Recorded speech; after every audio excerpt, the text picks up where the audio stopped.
마지막 운치라. 유산. 전시가 끝난 지 몇 달 후 청년 도윤은 뜻밖의 연락을 받았다. 시청에서였다. 김도윤 씨 잠시 시간 괜찮으세요? 네, 무슨 일인가요? 박노인 관련해서 남은 서류가 나왔습니다. 그분 명의로 된 소액 예금 계좌가 있었어요. 잔액이 약 3천만 원입니다. 도윤은 눈을 크게 떴다. 그분이요? 예금이 있었어요. 직원은 고개를 끄덕였다. 아마 복권 당첨금 일부로 보입니다. 사용 흔적이 거의 없어요. 순간 도윤의 가슴이 뭉클해졌다. 그 돈 할아버지가 끝까지 남겨둔 거였구나. 며칠 뒤 시청 회의실에서 관련위원회가 열렸다. 주제는 간단했다. 박노인의 유산 3천만 원 어떻게 처리할 것인가. 누군가는 말했다. 국고로 환수하는 게 맞습니다. 또 다른 이가 말했다. 아니죠. 복지센터에 기부하도록 유언으로 해석할 수도 있습니다. 회의는 길어졌고 결론은 쉽게 나지 않았다. 도윤은 조용히 입을 열었다. 그분은 복권 1등이었지만 결국 폐지를 주우며 돌아가셨습니다. 그분이 그 돈을 남긴 이유는 분명하다고 생각합니다. 사람들이 그를 바라봤다. 그분은 돈이 아니라 사람을 남기셨습니다. 이 돈 그 뜻에 맞게 쓰여야 합니다. 며칠 후 결과가 나왔다. 시청은 3천만 원 전액을 노인 일자리 복지기금으로 지정했다. 그리고 그 이름을 붙였다. 박노인 기금. 신문에는 작은 기사가 실렸다.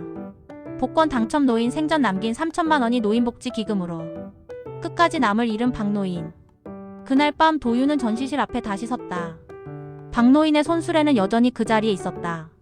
할아버지, 이제 정말 세상이 기억해요. 그는 속삭였다. 당신의 손수레가 사람들을 살리고 있어요. 그해 겨울 복지센터에는 새 프로그램이 생겼다. 폐지를 줍는 어르신들에게 방한복을 제공하고 손수레에 반사띠를 붙여주는 사업이었다. 사업명은 박노인의 비. 출발식 날 하얀 눈이 내리고 있었다. 도윤은 어르신들에게 새 손수레를 나눠주며 말했다. 이건 단순한 손수레가 아닙니다. 이건 여러분의 이름이 세상에 남는 첫걸음이에요. 한 어르신이 손수레를 만지며 물었다. 이 이름 박노인? 누굽니까? 도윤은 미소 지었다. 이 골목의 첫 번째 희망이셨던 분이에요. 행사가 끝난 뒤 도윤은 홀로 창고를 정리했다. 박노인의 낡은 손수레만큼은 따로 구석에 두었다. 그 위에는 작은 명패가 놓여 있었다. 이 손수레는 희망의 시작점이 되었습니다. 그는 그 앞에 앉아 잠시 생각했다. 할아버지라면 지금 이걸 보며 뭐라고 하실까? 바람이 살짝 스쳤다. 그 순간 천 조각이 흔들리며 철컥 소리를 냈다. 도윤은 눈을 감았다. 잘했다, 도윤아. 이제 네가 내 목까지 살아라. 눈물이 고였다. 그는 손수레 손잡이를 잡고 조용히 말했다. 네, 할아버지. 저 이제 진짜로 살아볼게요. 몇 년 뒤 박노인 기금은 전국으로 확대되었다. 노인 재활용 지원 사업, 길거리 안전 프로젝트 등 수많은 프로그램이 그 이름으로 운영되었다. 그리고 그 중심에는 언제나 도윤이 있었다. 그는 기자 인터뷰에서 이렇게 말했다. 제 인생을 바꾼 건 돈이 아니라 한 노인의 손수레였습니다. 그건 단순한 쇳덩어리가 아니라 세상에 버려진 사람들의 마지막 꿈이었어요. 밤이 깊었다. 도윤은 복지센터 불을 끄고 나서 문 앞을 바라봤다. 문 옆엔 오래된 손수레 하나가 조용히 세워져 있었다. 철컥.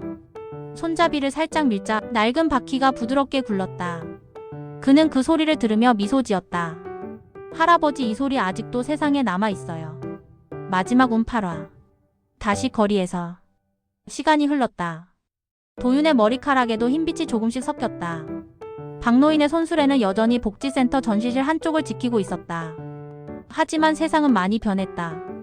플라스틱 대신 전자폐기물, 골목 대신 도심 아파트 단지가 늘어섰다.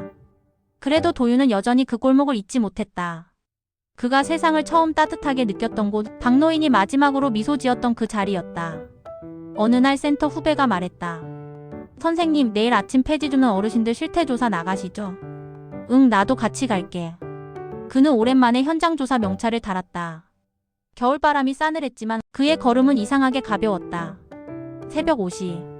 도시는 잠들어 있었고 그 틈에서 한 노인이 손수레를 끌고 있었다. 굽은 허리, 다른 신발, 그리고 익숙한 철컥 소리. 도윤은 걸음을 멈췄다. 어르신, 도와드릴까요? 노인은 고개를 들었다. 에이, 괜찮아요. 내일이지 뭐. 목소리가 희미했다. 하지만 그 말투 어딘가 낯익었다. 도윤은 함께 손수레를 잡았다. 조심하세요. 길 미끄러워요. 고마워요, 젊은 양반. 근데 나 이런 도움 받기 싫어. 남한테 패 끼치기 싫거든. 그 말에 도윤은 미소 지었다. 누군가도 그렇게 말씀하셨었죠. 근데요, 그분은 결국 많은 사람을 도왔어요. 노인은 잠시 그를 쳐다봤다.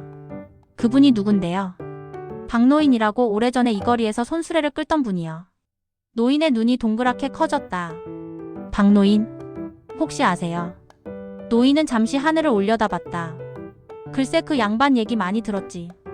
이 동네 사람이라면 다 알아. 복권 1등이었는데 결국 다시 거리로 돌아온 사람이라던가.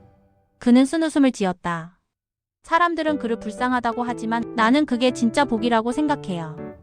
끝까지 자신이 하고 싶은 일을 했잖아. 도윤은 잠시 말을 잃었다. 그건 마치 세월을 건너온 박노인의 목소리 같았다. 둘은 함께 새벽 거리를 걸었다. 하얀 입김이 섞이며 길게 흩어졌다. 도윤은 조심스레 물었다. 어르신은 왜 일하세요? 노인은 천천히 답했다. 살아있다는 걸 느끼려고. 뭐라도 내 손으로 끌고 주어야 하루가 가는 기분이야. 그 말에 도윤은 고개를 끄덕였다. 그 마음 잘 알아요. 골목 끝에 다다랐을 때 노인이 물었다. 젊은 양반 이름이 뭐라 했지? 김도윤입니다. 그래, 도윤씨. 이 손수레 말이야, 너무 낡아서 이제 못 쓰겠네. 혹시 복지센터에 하나 더 있으면 나중에 좀 알아봐 줄 수 있나? 물론이죠. 그리고 혹시 원하신다면 특별한 손수레 하나 드릴게요. 특별한 거? 옛날에 한 어르신이 쓰던 손수레예요. 박노인 기금의 시작이 된 그분의 손수레죠. 노인은 잠시 눈을 깜빡였다. 그 손수레 아직 있어요. 네, 아직도 반짝입니다. 노인은 천천히 웃었다. 그거 참 이상하게 마음이 편해지네. 며칠 뒤 도윤은 복지센터 창고에서 손수레를 꺼냈다. 시간이 지나 녹이 슬었지만 여전히 단단했다. 손잡이를 닦으며 그는 중얼거렸다. 할아버지, 또 한 분에게 이 손수레를 넘겨드릴게요. 그날 오후 노인은 새 손수레를 받았다. 손잡이에 새겨진 이름 하나. 박노인의 손수레. 그는 손끝으로 천천히 이름을 쓸어내렸다. 이제 내 차례구만. 그리고는 미소를 지었다. 그 웃음이 너무 닮아 있었다. 마치 세월이 돌아온 듯이. 그날 밤 도윤은 복지센터 앞에 서 있었다. 멀리서 철컥철컥 바퀴 소리가 들려왔다. 그는 고개를 들었다.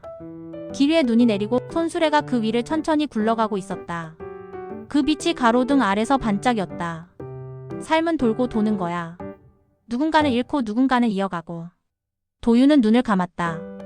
이제 그분의 마지막 운이 내게 닿았구나. 새벽이 밝았다. 도윤은 다시 거리로 나섰다. 이번엔 조사도 봉사도 아닌 그냥 산책이었다. 길 위에 쌓인 종이 한 장을 주워들었다. 바람에 구겨진 복권이었다. 그는 잠시 그것을 바라보다가 웃었다. 할아버지, 또 장난치시네요. 그 복권을 손수레 안에 조용히 넣었다. 그리고 천천히 걸었다. 철컥철컥. 그 소리가 점점 멀어졌다. 박노인의 마지막 운은 그렇게 다시 세상 속으로 굴러가고 있었다. 끝. 버려진 복권 한 장이 한 사람의 인생을 바꾸고 한 사람의 인생이 세상을 조금 더 따뜻하게 만들었다. 운이란 결국 나누었을 때 진짜가 된다.